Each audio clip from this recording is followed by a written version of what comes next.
Lesson 14, Bow Resistance or Bow Pressure, from Learn Violin Fast, Book 2.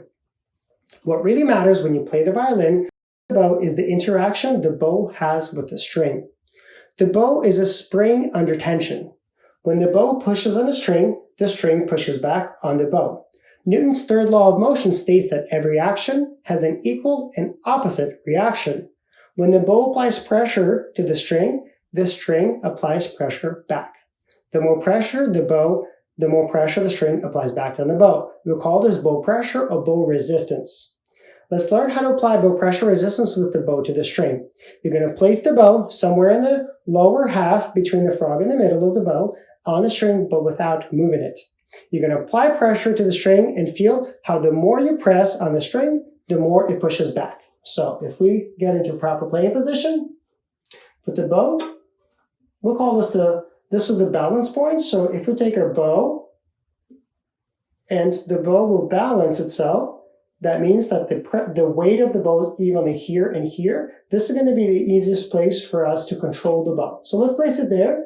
And you'll notice how if you just put the bow on a string, not a lot happens. But if you push the string with the bow, if you push the bow down on the string, you can feel that it takes more and more effort to keep that pressure there.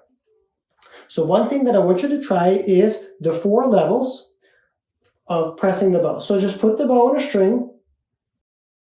Okay, and don't press anything at all. Just relax and get used to this.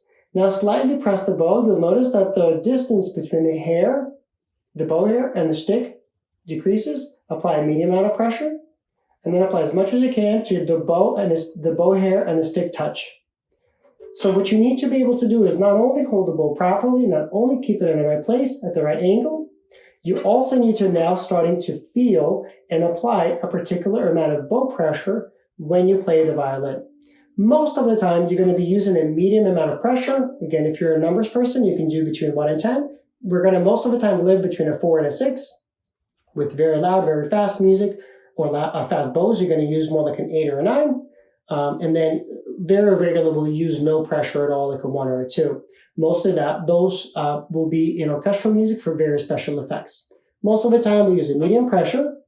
And now that you are aware of it, and if you look at the bow, you're looking right here, the distance between the bow hair and the stick, right? And you can experiment. Let's play détaché, no pressure at all. Just going to move the bow with its weight. You notice it's very airy. I'm going to apply a little bit of pressure,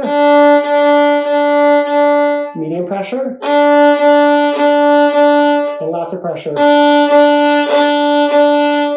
If we apply pressure and the bow moves too slow, it's going to crunch. So make sure you relax. Remember, we spoke about previous lesson that it's very difficult to apply pressure and relax your hand to move it.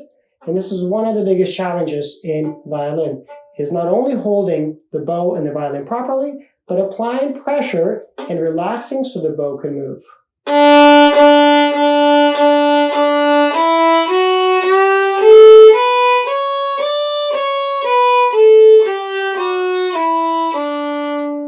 So experiment with the bow pressure and the bow. Try playing easy songs like Twinkle, Jingle Bells, some scales, and look at the bow and see how much the stick goes down so you can feel that resistance, and that should help you to make better sound. Make sure that your shoulders are relaxed, you're always checking your posture, and you're allowing the bow to move. Thanks for watching. I'll see you in the next lesson.